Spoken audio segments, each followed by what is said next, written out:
Most people lose control of their day before they even step out of bed, and they don't realize it's happening. It's not in the big choices, not in obvious mistakes, but in the first few quiet minutes after waking when the mind is open and unguarded, ready to be directed or distracted. You wake up and reach for your phone without thinking. Notifications, messages, random information start filling your mind before you've even decided who you want to be that day. And just like that, your focus is no longer yours. It's been handed over without resistance. It feels harmless because it's routine. It feels normal because everyone does it. But what feels normal is often what keeps people stuck. Because those first inputs of the day don't just pass through you, they shape your thoughts, your mood, and your direction without you noticing. Before you've even stood up, your mind is reacting instead of creating. You're already responding to other people's priorities, other people's urgency, other people's expectations. And from that moment on, your day becomes something you manage instead of something you control. Now imagine something different. Imagine waking up and not allowing anything external to reach you, not immediately. Imagine taking those first moments and directing your own thoughts, your own focus, your own energy before the world has a chance to interrupt it. Because the morning is not just the start of your day, it's the control point of your life. It's the moment where your mind is most receptive, most impressionable, and most capable of being shaped with intention. What you do there doesn't stay there, it carries forward. Most people underestimate this completely. They think success is built in long hours, in effort, in big decisions. But those things are influenced by something much smaller, and earlier the state of your mind when the day begins. There are people who seem to move through life with clarity, with direction, with a kind of quiet control. And it's not because they have fewer problems or more time. It's because they've learned to take ownership of their mornings before anything else begins. Right now, your mornings might feel rushed. You wake up thinking about what's unfinished, what's urgent, what's waiting for you. Your mind jumps ahead before your body even catches up. And from that moment, you're already trying to catch up with your own day. But there is a way to reverse that. A way to step into your day with intention instead of reaction. A way to align your thoughts before the noise begins. And it doesn't require hours or complexity. It requires structure and consistency. There is a simple process, a sequence that, when repeated, begins to rewire how you show up every single day. It shifts your mindset, sharpens your focus, and puts you in a position where you're no longer reacting to life, you're directing it. At first, it may feel small, almost too simple to matter. But that's what makes it powerful. Because the things that change your life are rarely dramatic in the beginning, they're consistent. They build quietly until the results become undeniable. And this is where most people miss it. They're looking for something big, something immediate, something that feels like a breakthrough. But real change often starts in moments that feel almost insignificant, like how you spend your first 10 minutes awake, because those minutes decide how you think, how you feel, how you respond.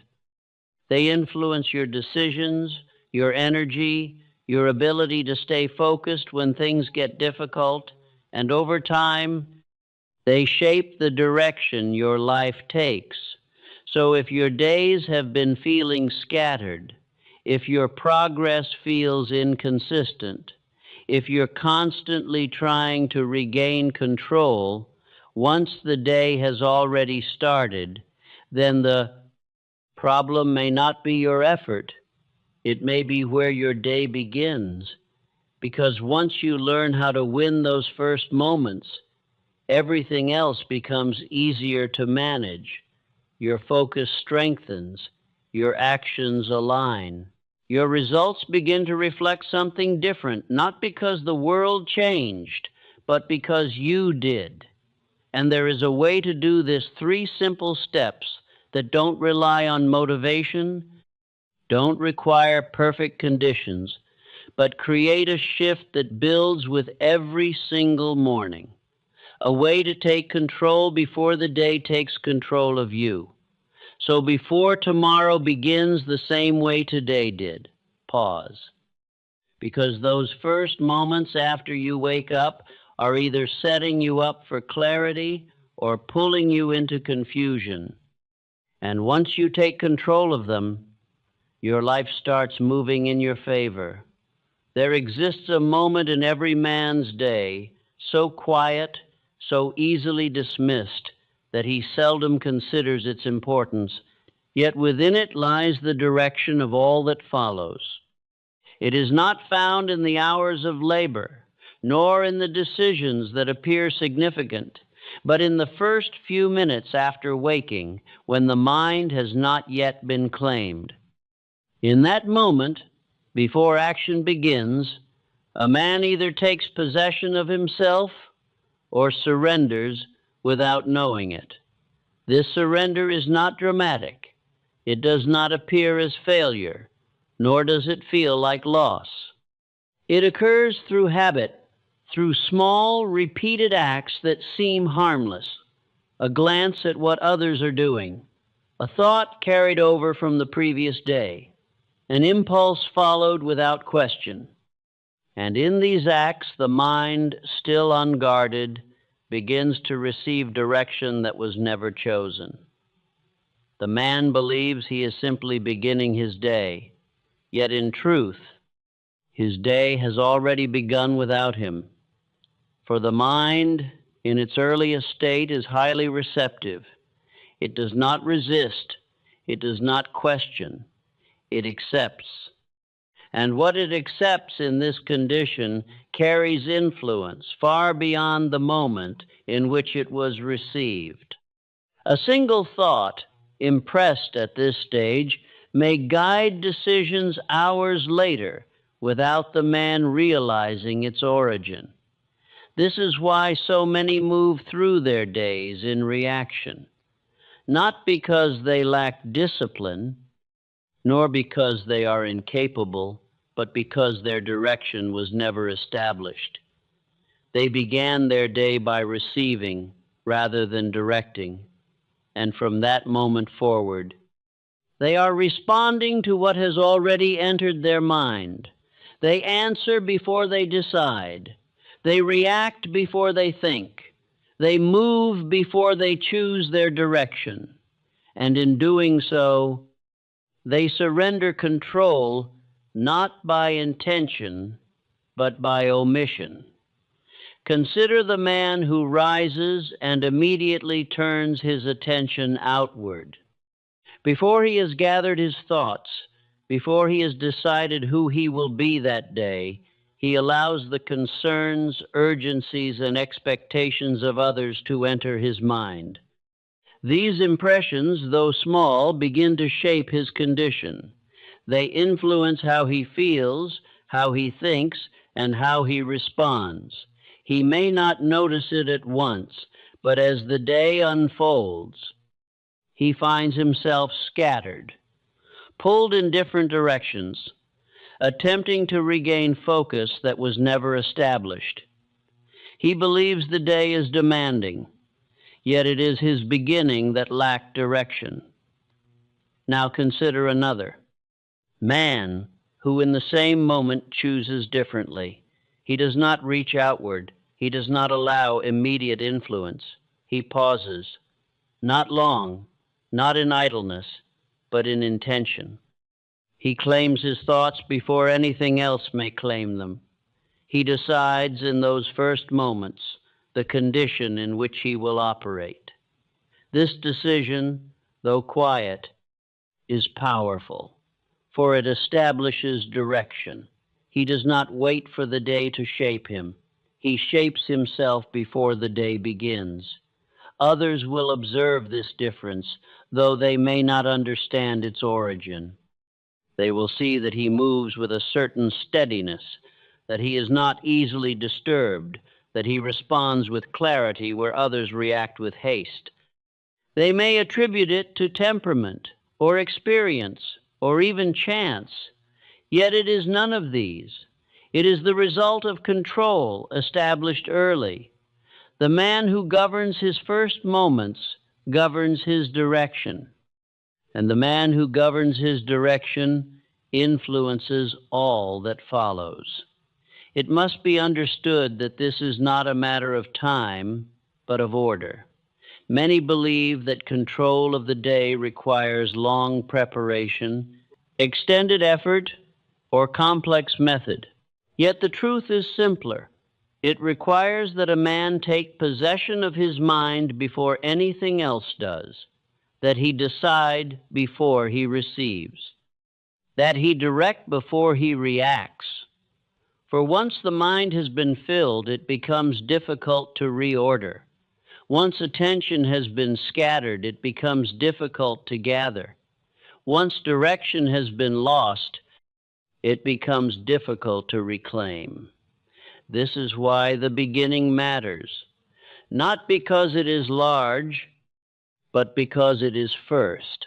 What comes first shapes what follows, and what is repeated becomes condition. Most men underestimate this entirely.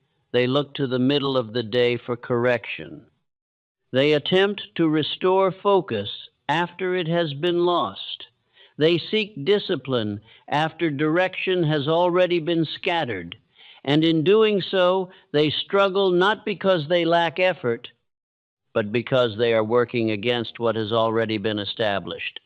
The wiser course is to begin differently, to recognize that control is not regained, it is established, and it is established at the beginning.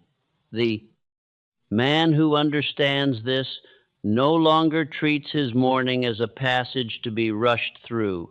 He sees it as a point of command, a moment where he may decide without interference the state in which he will operate. He does not allow himself to be claimed by the day. He claims the day by first claiming himself. This act is not visible. It does not produce immediate recognition, but it produces effect. His thoughts remain ordered. His attention remains directed. His actions follow a line that was chosen, not imposed. And over time, this produces a life that appears controlled, not because it is free of difficulty, but because it is governed by decision. Others will sense this. They will feel that he is not easily influenced, that he is not carried by urgency, that he acts with intention rather than reaction. And in this, they will see something uncommon, not effort alone, but direction. Thus, the difference between the man who controls his life and the man who manages it is not found in what he does later, but in what he allows first. One begins by receiving, the other begins by directing. One reacts, the other decides. One surrenders quietly, the other takes possession deliberately. And from this difference, all else follows. Let the individual then become aware of this moment. Let him recognize that the first minutes of his day are not empty, they are formative. Let him refuse to surrender them unconsciously. Let him take them, claim them, and use them to establish his direction. For in doing so, he does not merely begin his day differently, he begins his life differently. And let him affirm with quiet authority, I claim the first moments of my day. I do not surrender my mind to chance or influence. I direct my thoughts, and through them I direct all that follows. before a man lifts his hand to labor, before he speaks, decides, or engages with the world, there exists a condition already formed within him. This condition, though unseen, determines the quality of everything that follows. It is not created during action, it is carried into it. And yet, most men give little attention to it, believing that effort alone will determine their results. They rise and move quickly into activity. They begin to act before they have considered the state from which their actions arise. They believe that by doing more, they will produce more. But they overlook a principle that governs all achievement, that action is only as effective as the condition of the mind directing it. A disordered mind cannot produce ordered results. It may produce effort, it may produce movement, but it will not produce clarity. And without clarity, effort is divided. Direction is uncertain. Results become inconsistent. This is why many men work diligently, yet feel scattered. They begin the day already carrying impressions they did not choose, thoughts that were introduced before they were examined, feelings that were accepted before they were understood. And these impressions remain active, influencing every decision that follows. They attempt to focus, yet their attention drifts. They attempt to decide, yet they hesitate. They attempt to proceed, yet they are pulled in multiple directions. This is not a failure of discipline. It is a failure of preparation. For the mind was not ordered before action began. The man who understands this approaches the beginning of his day differently. He does not rush into movement. He recognizes that before he can direct his actions, he must first direct the condition from which those actions will come. He pauses not in delay, but in preparation. This preparation is not complex. It does not require extended time. It requires awareness. He observes the state of his mind. He notices what thoughts are present. He recognizes what is carried over from the previous day. And instead of allowing these impressions to remain unexamined, he chooses what he will carry forward. This is the beginning of control, not the control of events, but the control of condition. Most men attempt to control their day by controlling circumstances. They try to manage time, reduce interruption, and increase efficiency. Yet even with these efforts, they remain unsettled, because the condition within them remains unsettled. The man who first establishes order within himself finds that his actions follow more easily. He does not struggle to focus, for his thoughts are already directed. He does not struggle to decide, for his mind is not divided. He does not struggle to act, for his energy is not scattered. His condition supports his effort, and when condition supports effort, results follow naturally.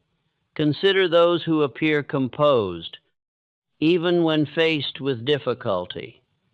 They do not rush. They do not react with confusion. They move with a steady sense of direction, as though they have already decided how they will respond before the situation arises. This appearance is not accidental. It is prepared. Their clarity is not formed in the moment of challenge. It is formed before the day begins. Thus, when challenge appears, they are not creating their response. They are expressing what has already been established. Others observe this and interpret it as confidence, as strength, as control. Yet its origin is simple. It is the result of a mind prepared in advance. It must be understood that the condition of the mind, once set, carries forward. A man who begins in confusion carries confusion into action. A man who begins in clarity carries clarity into action. And because action compounds throughout the day, the initial condition multiplies in effect. A scattered beginning leads to scattered results. A directed beginning leads to directed results. This is why the early moments hold such influence. They do not remain isolated. They extend, they shape, they determine. Many fail to recognize this because the effect is not immediate. The man does not notice in the first hour that his lack of preparation has influenced him, but as the day progresses, the consequences appear. Missed decisions, divided attention, unfinished effort, and by the time he recognizes the pattern, it has already taken hold. He attempts to correct it, but correction is more difficult than preparation. To reorder a disordered mind requires effort. To maintain an ordered one requires less. Thus, the advantage belongs to the man who prepares, not in complexity, but in consistency. He does not allow himself to begin in uncertainty. He establishes his condition before he acts. This does not require perfection, it requires direction. He does not seek to eliminate all thought. He seeks to guide it. He selects what he will hold. He determines what he will release. He creates within himself a state that supports his purpose. This act, though quiet, produces strength. For the man is no longer dependent upon what he encounters. He carries his own condition with him. He does not wait for clarity to appear. He begins with it. Others will begin to notice that such a man does not become easily overwhelmed, that his attention remains steady even when demands increase, that he does not react with urgency, but responds with intention. They will see him as organized, as capable, as composed. Yet what they are observing is not merely behavior, it is condition expressed through behavior. And because this condition is established daily, it becomes consistent. Consistency builds trust. Trust builds influence, and influence opens opportunity. Thus, what begins as a simple act of preparing the mind becomes a force that shapes the direction of a man's life. He is no longer reacting to each moment as it comes. He is moving through the day with a condition that directs his response. This is control, not over circumstance, but over self. And through control of self, circumstance is influenced. Therefore, let the individual understand that the day does not begin with action, it begins with condition. Let him not rush into effort without first establishing the state from which that effort will come. Let him take possession of his thoughts, arrange them, direct them, and carry them forward. For in doing so, he does not merely prepare for the day, he determines it. And let him affirm with steady clarity, I establish the condition of my mind before I act. I do not move in confusion, I move with direction. And through that direction, I shape my results. When a man has understood the importance of the morning and the condition of his mind, he is then prepared to perform the first act upon which all control depends. It is not an act of labor, nor one that requires strength or time, but one of decision. It is the act of taking possession of his own thoughts before they are claimed by anything outside of him. This is where most men fail, not through inability, but through neglect. They awaken, yet they do not take hold of themselves. They allow their thoughts to move as they have moved before. They follow habit. They drift. And in that drifting, the direction of their day is determined without their consent. The man who would live differently must begin differently. He must understand that the moment he awakens, his mind is unguarded. It has not yet been shaped by the demands of the day. It is not yet fixed in any direction. It is open, receptive, and ready to be impressed. And in that condition lies both danger and opportunity. If he does nothing, the world will decide for him. If he acts, he decides. This is the meaning of mental possession. It is not control gained later. It is control claimed first. The individual must resist the impulse to reach outward. He must not immediately concern himself with what awaits him, what others require, or what has already occurred. For these things, once allowed in, begin to shape his condition before he has chosen it.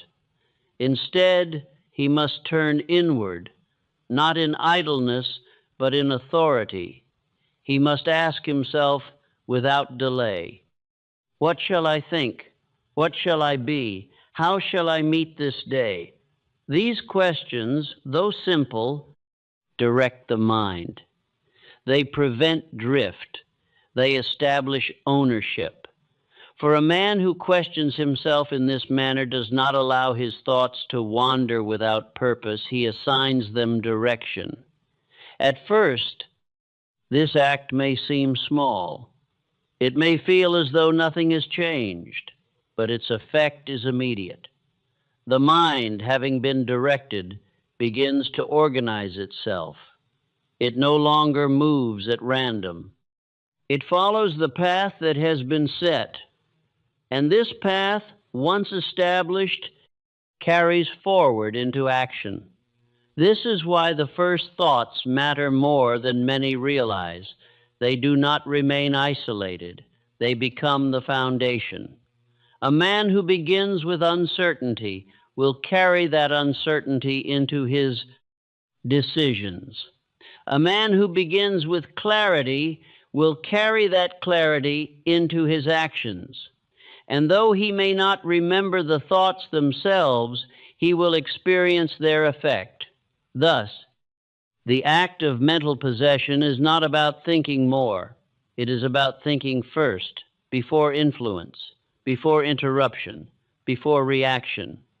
It must also be understood that this act requires stillness, not complete silence, nor absence of movement, but a moment free from intrusion.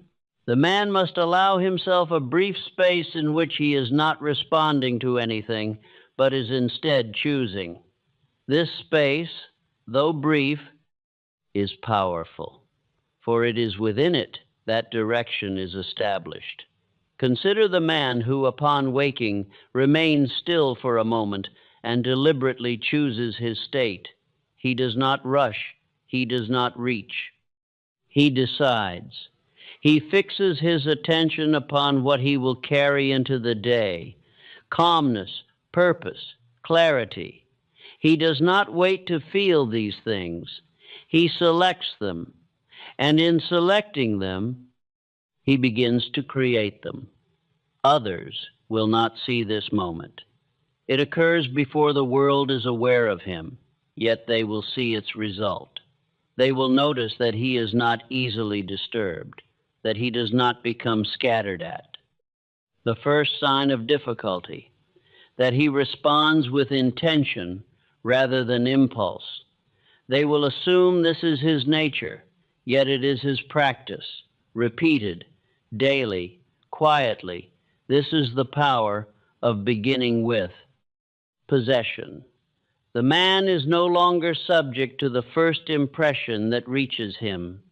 He becomes the source of his own impression. He does not absorb, he directs. And because he directs, he maintains control. It must be repeated that this act is not performed once and completed. It must be performed each morning. For the mind, if left unattended, returns to habit. It drifts toward what is familiar.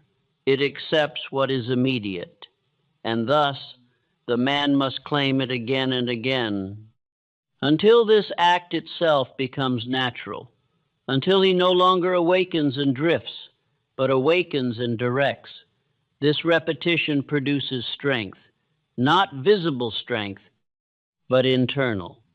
A steadiness that does not depend on circumstance, a clarity that does not require effort once established, a sense of control that remains even when the day becomes demanding. This is how the first step shapes all that follows. The man who begins in possession does not need to recover control later. He carries it with him. And because he carries it, his actions align more easily. His decisions become clearer. His attention remains directed. He is not divided. He is not scattered. He is composed. Thus, the first step of the morning is not action. It is ownership. Ownership of thought. Ownership of direction. Ownership of self. And without this, all effort that follows is weakened. With it, all effort is strengthened. Therefore, let the individual take this step with seriousness. Let him not surrender the first moments unconsciously. Let him claim them deliberately. Let him decide, before anything else, the manner in which he will think. For in doing so, he does not merely begin his day, he commands it. And let him affirm, with quiet authority, I take possession of my mind at the beginning of each day. I do not drift into thought, I direct it. And through this direction, I govern all that follows. When a man has taken possession of his thoughts, he has secured the ground upon which his day will be built. Yet possession alone is not enough. A man may control his mind and still remain without direction. He may prevent confusion and yet fail to produce progress. For control without aim leads to stillness, and stillness, though orderly, does not advance. Thus, the second step must follow immediately. The man must determine with clarity and firmness the direction in which his day shall move. Most men do not do this. They begin with activity, not direction. They respond to what presents itself. They attend to what appears urgent. They allow circumstances to dictate their movement, believing that by remaining occupied, they are progressing. Yet activity without direction is only motion, it is not advancement. The man who establishes direction does not begin his day by asking, what must I do? He begins by deciding, what shall be done? This difference is subtle, yet profound. The first places him in response. The second places him in command. When a man determines his direction early, he removes the burden of repeated decision. He does not spend his day choosing between alternatives, uncertain of what holds priority. He has already chosen, and because he has chosen, his actions follow with greater ease. This is the power of definiteness.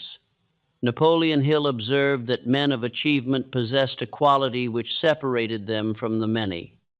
They operated with definite purpose. They did not drift between tasks. They did not allow each circumstance to alter their course. They moved toward something chosen, and in doing so, they advanced steadily. The same principle applies to the day itself.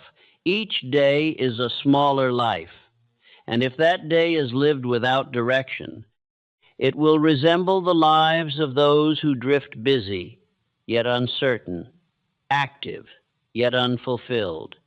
The man who would see different results must decide before his day begins the direction it will take. This decision must not be vague, it must be clear. Not a collection of wishes, but a defined aim. What shall be accomplished? What shall be moved forward? What shall not be allowed to interfere? These questions, when answered with certainty, create order. The mind, having been directed, now has purpose, and purpose organizes effort. It is also necessary that the man determine not only what he will do, but how he will conduct himself. For many decide upon tasks, yet fail in execution because their manner is not defined. They begin with intention, yet abandon it when faced with difficulty. They work when conditions are favorable, yet withdraw when resistance appears. The man who establishes direction includes within it a standard of conduct. He decides in advance that he will persist, that he will not be moved by inconvenience, that he will complete what he begins.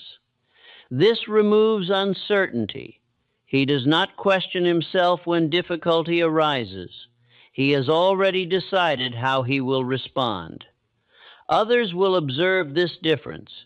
They will notice that he does not shift with circumstance, that he does not abandon his course when interrupted, that he continues with steadiness regardless of what arises. They may attribute this to discipline, yet it is not discipline alone. It is direction established before action. The man is not deciding in the moment. He is following what has already been decided. This gives him advantage. For while others are occupied with choosing, he is engaged in doing. While others hesitate, he proceeds. While others are divided, he is aligned. This alignment produces efficiency. Effort is no longer wasted in uncertainty. Attention is no longer scattered across competing demands. Energy is directed toward a single course, and because it is directed, it produces result. It must be understood that direction does not eliminate interruption, but it governs response to it. The man who has not chosen his direction is easily diverted. He follows what appears urgent. He allows himself to be pulled away. He begins many things and completes few. The man who has chosen his direction may still encounter interruption, but he is not governed by it. He returns. He continues. He maintains his course. This consistency is what produces progress, not speed, not intensity, but direction, sustained. Over time, this becomes visible. Others begin to see that he moves differently, that he completes what he begins, that his efforts produce advancement. They come to rely upon him, to trust that what he undertakes will be carried through. This trust increases his value. For men are not measured by what they intend, but by what they accomplish. And accomplishment is the result of direction maintained. It must also be said that this step, like the first, requires repetition. A man may set direction once, yet fail to maintain it. He may decide in the morning, yet forget by midday. Thus, he must return to it. He must remind himself. He must hold his aim before him until it becomes fixed, until it guides him without effort. This is how direction becomes habit. And when direction becomes habit, progress becomes natural. The individual no longer drifts, he moves, not because he is forced, but because he is directed. Thus, the second step is not merely to think, but to decide. to determine the course of the day before the day begins, to establish purpose before action, to remove uncertainty before it appears. For in doing so, the man does not wait to see what the day will bring. He brings something to the day, and that something shapes all that follows. And let him affirm, with firm resolve, I begin my day with definite direction. I do not move without purpose. I decide in advance what shall be done, and I follow that decision without hesitation. When a man has taken possession of his thoughts and established definite direction, he has laid the foundation upon which his day may be governed. Yet there remains a final requirement, one that determines whether this foundation will hold or fade. That requirement is repetition.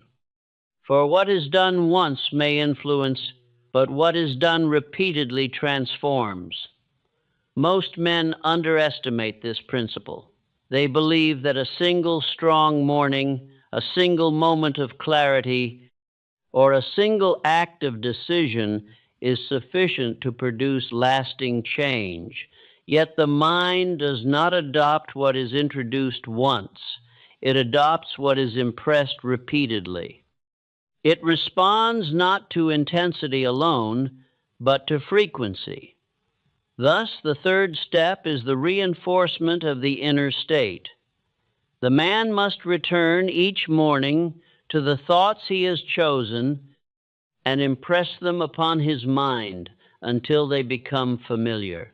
He must not rely upon memory alone, nor assume that yesterday's clarity will carry into today. He must renew it. This renewal is not complex. It is deliberate. He repeats within himself the direction he has chosen. He brings to mind the condition he has decided to maintain. He affirms, not as empty words, but as instruction, the manner in which he will think, act, and respond. At first, this may seem unnecessary. The individual may feel that once he has decided, there is no need to repeat. Yet without repetition, the mind returns to what it knows. It drifts toward familiar patterns. It reverts to habit. And what was once clear becomes weakened. Repetition prevents this return. It strengthens the chosen condition. It fixes the direction. It builds a pattern that does not rely upon effort, but becomes natural through reinforcement. This is the principle of impression. The subconscious mind, which governs much of a man's behavior, does not respond to occasional instruction. It responds to repeated suggestion. What is impressed upon it consistently becomes accepted, and what is accepted becomes expressed. Thus, the man who repeats his chosen state each morning begins to condition himself. He does not wait to feel confident. He creates confidence. He does not wait to feel focused. He establishes focus. He does not wait to feel in control. He reinforces control. This is the difference between hoping for a condition and building one. The individual who neglects this step may begin well, yet fade. His thoughts, though directed at first, lose strength as the day progresses. His attention, though focused early, becomes scattered. His direction, though established, becomes uncertain. Not because he lacks ability, but because he has not reinforced what he began. The man who practices repetition does not experience this decline in the same manner. His thoughts remain aligned because they have been impressed. His direction remains steady because it has been reinforced. His actions follow more easily because they are supported by a conditioned state. Others begin to observe this as consistency. They see that he does not fluctuate, that his energy does not rise and fall without reason, that his focus is maintained beyond what is common. They may assume this is natural to him, yet it is cultivated through repetition, daily, quietly, without display. This is the power of sustained reinforcement. It produces a stability that cannot be achieved through occasional effort. It creates a condition that remains even when circumstances change. It allows the individual to carry his chosen state into every part of his day, rather than losing it at the first sign of interruption. It must also be understood that repetition requires persistence. The man may not feel immediate change. He may not notice dramatic difference in the beginning, yet the effect is accumulating. Each repetition strengthens the impression. Each morning builds upon the last, until, in time, what once required conscious effort becomes automatic. This is the transformation. The man no longer needs to remind himself. He no longer needs to force his thoughts. He begins to think in accordance with what he has. Repeated. He begins to act in alignment with what he has impressed. He becomes the condition he has reinforced. This is where the routine ceases to be a practice and becomes identity. The individual is no longer performing a process. He is expressing a state. And because that state has been built through repetition, it remains, even when the day becomes difficult, even when demands increase, even when distraction appears. He does not return to confusion. He maintains clarity. This is why repetition must not be neglected. It is not an addition. It is the completion. Without it, the first two steps weaken. With it, they are strengthened. Thus, the man must commit to this final act each morning, to return, to reinforce, to impress, until his chosen state becomes his natural one. And in doing so, he secures the result he seeks, for what is repeated becomes permanent, and what becomes permanent governs life. Therefore, let the individual repeat his chosen thoughts with intention. Let him reinforce his direction without variation. Let him build, through daily impression, a state that does not waver. For in this repetition lies his transformation. And let him affirm with steady conviction, I repeat what I have chosen until it becomes who I am. I reinforce my thoughts each day, and through repetition, I establish a state that directs my life.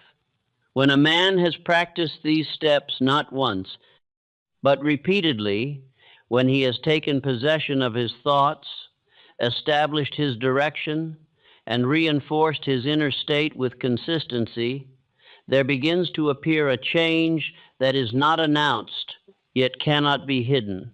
It does not arrive suddenly, nor does it demand attention. It reveals itself gradually through the manner in which he moves, decides, and responds. This is the quiet transformation. At first, the man himself may not fully recognize it, for he is engaged in the practice. He is concerned with maintaining his routine, with repeating his process, with continuing what he has begun. Yet while he is focused on doing, something within him is changing. His thoughts no longer drift as they once did. His attention does not scatter so easily. His actions follow more directly from decision. This change, though subtle to him, becomes visible to others. They begin to notice that he is not easily unsettled, that he does not react with haste, that when difficulty arises, he does not lose his composure. He appears steady, not because he has fewer challenges, but because he meets them from a different condition, where once he may have been hurried, he is now deliberate. Where once he may have been uncertain, he is now decided. Where once he may have been influenced, he is now directed. These differences, though small in appearance, carry weight. For men are judged not only by what they accomplish, but by how they conduct themselves in the process. Others begin to trust him, not because he claims reliability, but because he demonstrates it. They observe that he follows through, that he does not abandon his direction at the first sign of difficulty, that he maintains his standard even when it would be easier to lower it. This consistency creates confidence in those around him. They begin to depend upon him, to assign him greater responsibility, to involve him in matters that require steadiness and judgment. For they see that he is not governed by the same fluctuations that affect others. This is how influence begins, not through declaration, but through demonstration. The man does not seek to prove himself, he simply continues in his practice, and through that continuation, he becomes a point of certainty in the midst of uncertainty. It must be understood that this transformation is not the result of a single act.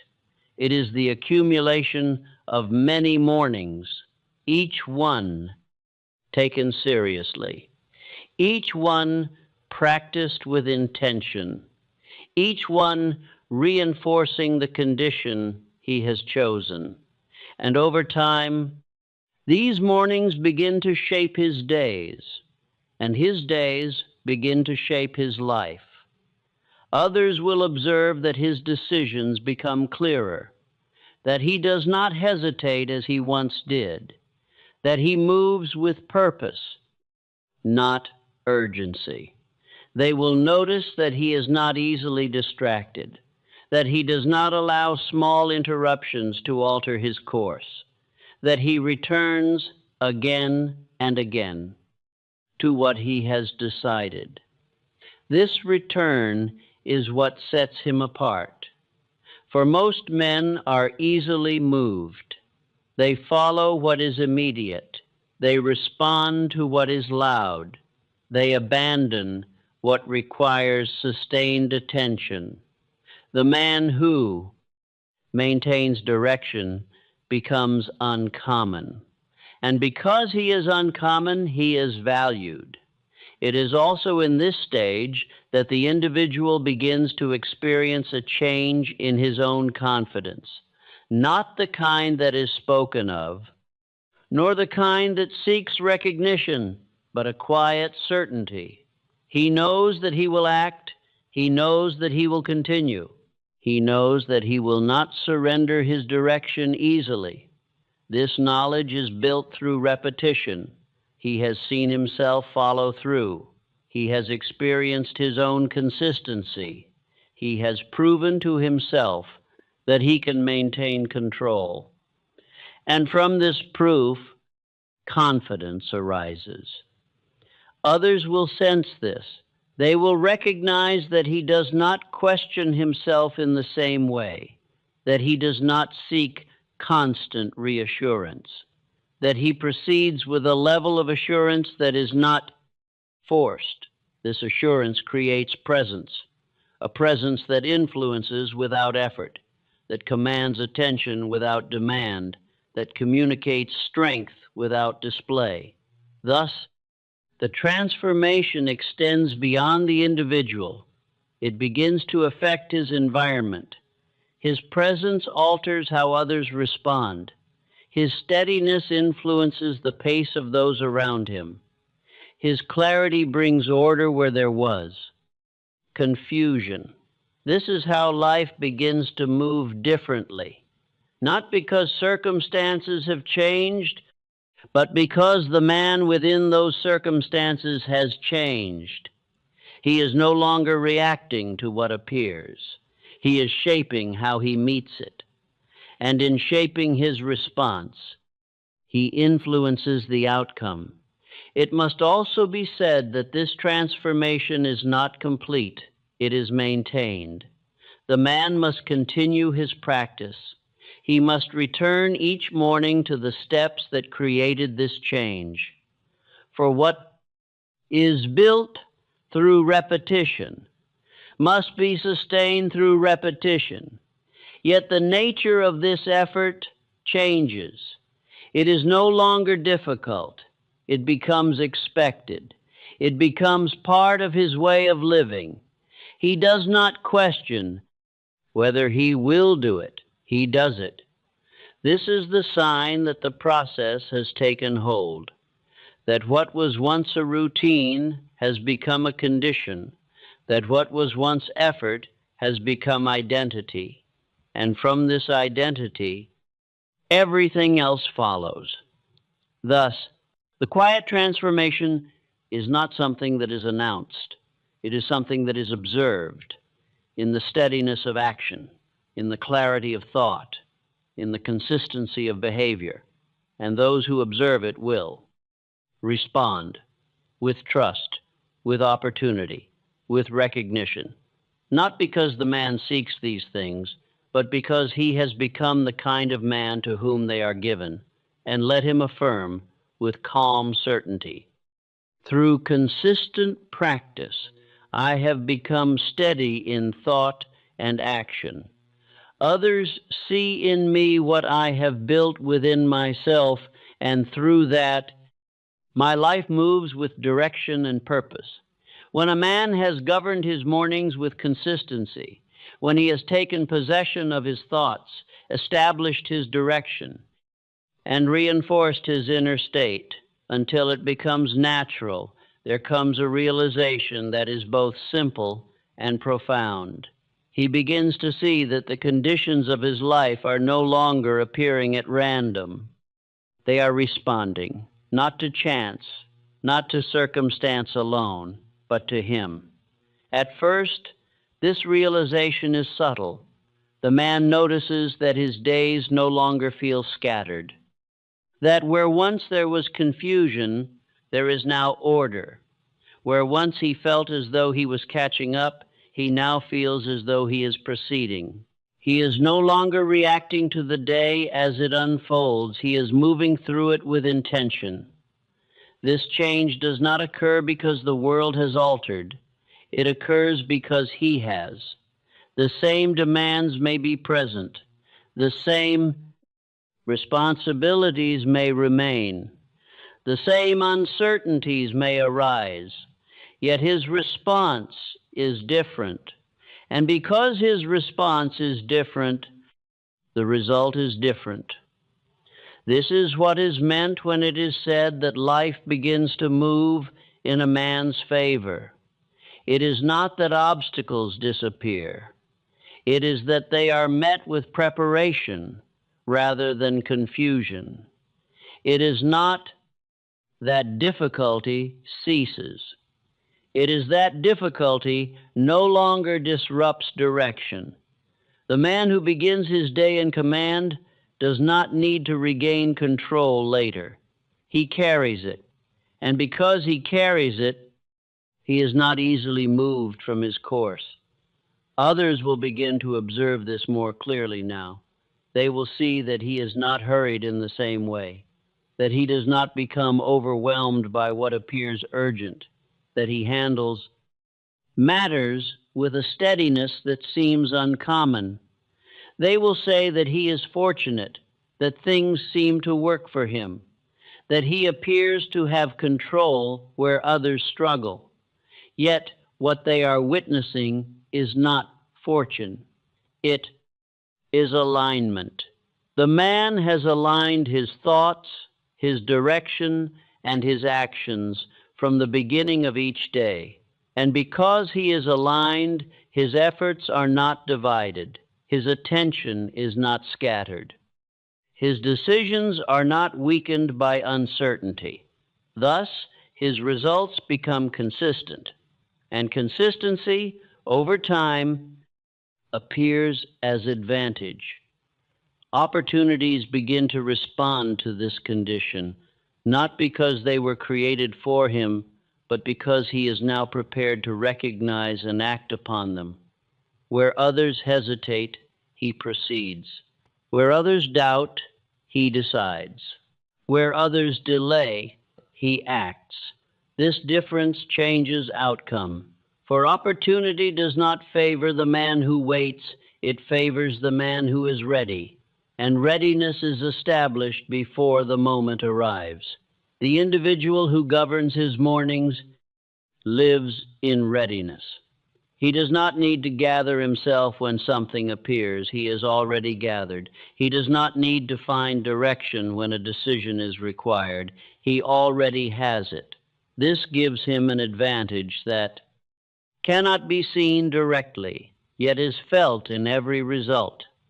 It must also be understood that this condition produces a form of ease, not the ease of idleness, but the ease of alignment.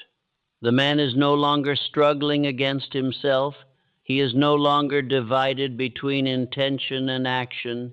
He is no longer attempting to correct what has already been scattered. He moves forward without the same internal resistance. And this makes progress more natural. Where once he expended effort to begin, he now continues. Where once he hesitated, he now proceeds. Where once he reacted, he now directs. This is the reward of consistent beginning. The man no longer seeks control, he lives in it. Others will begin to trust this more deeply. They will see that his results are not accidental, that his consistency is not temporary, that his direction is not easily altered. And in this recognition, they will place greater confidence in him. They will offer him greater responsibility. They will rely upon his judgment. They will look to him when direction is needed. For men are drawn to those who appear certain, and certainty is built through repetition. Thus, what began as a simple act governing the first moments of the day has now extended into something greater. It has shaped behavior. It has influenced perception. It has created result. And over time, it has altered the course of life. The man begins to see that success is not formed in large, dramatic moments. It is built in small, repeated ones, in the minutes that others overlook, in the habits that others neglect, in the beginnings that others surrender. He understands now that the morning is not separate from his life. It is the source of it. What he establishes there is carried forward. What he allows there is multiplied. What he directs there is expressed. Thus, if he desires continued advancement, he must continue the practice. He must not abandon what has brought him to this point. He must not assume that the condition will maintain itself without reinforcement. He must return each day to the beginning, not because he must struggle again, but because he must maintain what he has built, and in this maintenance, his life continues to move forward, not in uncertainty, but in direction, not in reaction, but in command. And so the promise is fulfilled, not through complexity, not through force, but through consistency. The man who governs his morning governs his day. The man who governs his day shapes his life, and the man who shapes his life finds that what once felt difficult begins to move with him rather than against him. And let him affirm with steady certainty